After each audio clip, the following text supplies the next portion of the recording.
May 1940. The German war machine is primed to smash through Europe.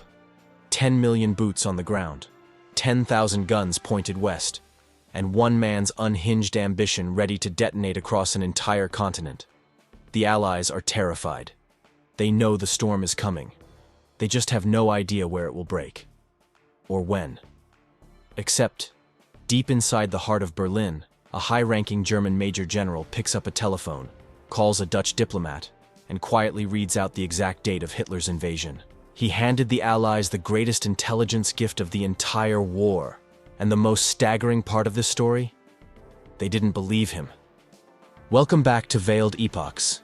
Today we are unearthing the chilling, forgotten story of Major General Hans Oster, the Nazi commander who risked everything, sacrificed everything, and gave his life trying to destroy the Third Reich from the inside.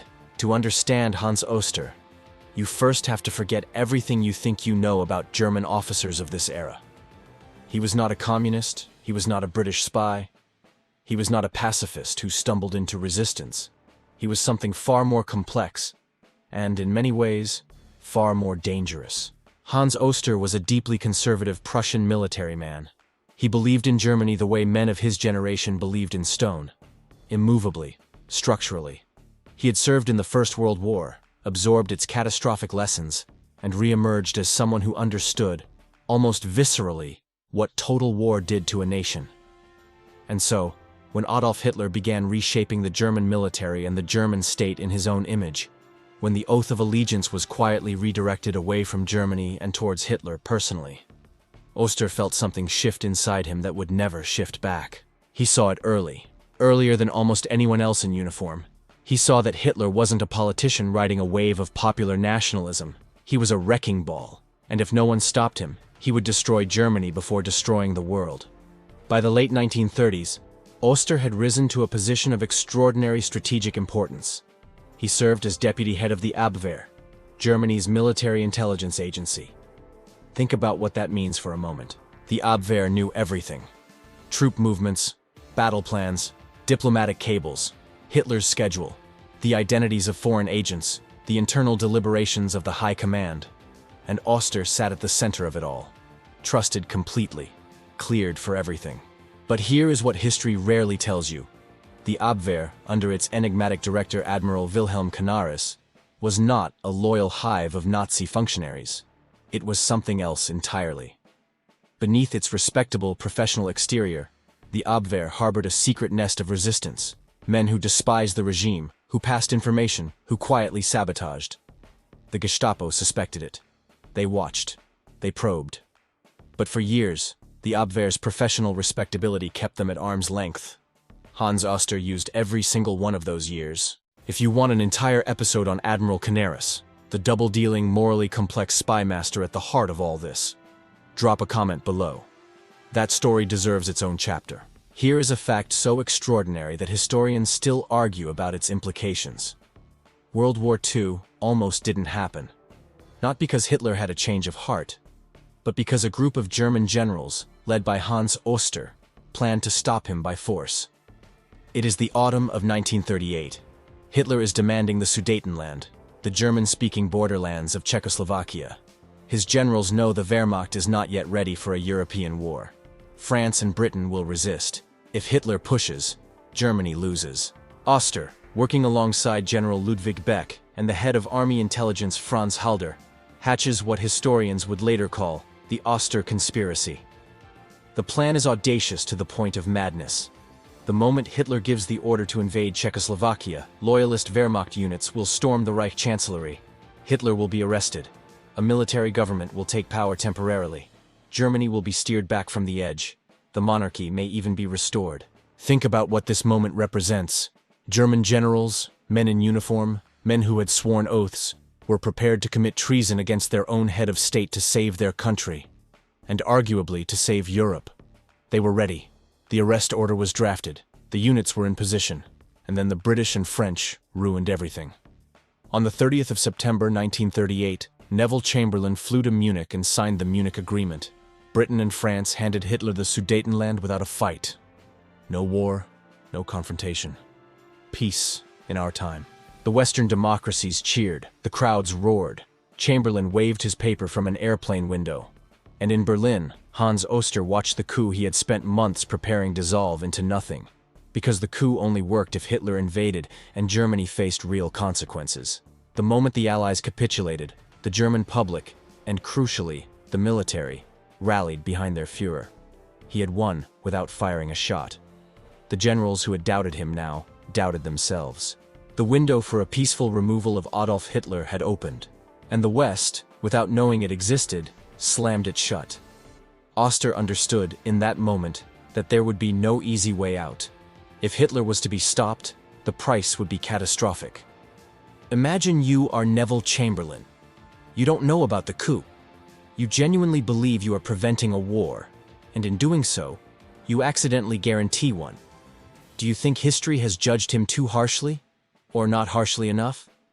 I want to know what you think. When war came in September 1939, Oster crossed the point of no return. He had a contact, a Dutch military attaché stationed in Berlin named Colonel Gijsbertus Sass. The two men had cultivated a quiet friendship built on trust and shared horror at what Germany was becoming. Sass was not a spy. He was a diplomat with connections. But for Oster, he was the channel to the outside world. And so Oster began feeding him information. Specific, exact, detailed, operational information. Troop locations. Assault corridors. Dates. He warned Sass about the invasion of Denmark. It happened exactly as described. He warned about Norway. He was right again. He gave the Netherlands advance warning about the German offensive in the west, the invasion of Belgium, France, and the Low Countries, with precise dates. He did this multiple times as Hitler kept delaying and resetting the timetable. This was not vague intelligence suggesting something might happen. This was a German Major General reading directly from operational planning documents in real time and passing them to the enemy. And here's where the story breaks your heart. The Dutch did not act on it. The Belgians dismissed it. The French High Command, convinced they knew better, largely ignored the warnings. The intelligence was passed upward and met with the same response each time. This must be a German deception operation. No enemy general would hand over his own invasion plans. It is too convenient. It is a trap. On the 10th of May, 1940, Case Yellow, the German invasion of Western Europe, began exactly as Oster had said it would. Within 6 weeks, France had fallen. Belgium was occupied. The Netherlands was crushed. The British Expeditionary Force was driven into the sea at Dunkirk. Oster had handed the Allies a gift that could have changed the war. The intelligence was real. It was accurate. It was delivered at extraordinary personal risk by a man who knew that if he was caught, he would die. And it was ignored. Historians still debate how many lives might have been saved. The number is almost certainly in the millions. If you were an Allied commander in 1940, and a Nazi general handed you the exact invasion date, would you believe him? Or assume it was a trap? I genuinely want to know. Comment below. For years, Oster operated beneath the Abwehr's protective umbrella. But the Gestapo never stopped watching. And eventually, it was not his espionage that exposed him. It was his humanity. Oster and Admiral Canaris had quietly developed what they called Operation 7. A scheme to move Jewish Germans out of the country by listing them as Abwehr agents operating in neutral Switzerland. It was brilliant, it was dangerous, and it worked. 14 people were smuggled to safety, but money transfers drew attention. By 1943, the SD, the SS intelligence arm, and the Abwehr's bitter rival had begun connecting the threads. Oster was suspended from his post, placed under house arrest. Watched. He was no longer safe, and everyone who knew him understood that the question was no longer if he would be destroyed, but when. But even stripped of his rank and his access, Oster maintained his connections to the resistance, and those connections led him to the most famous assassination attempt in the history of the Third Reich. July 20th, 1944.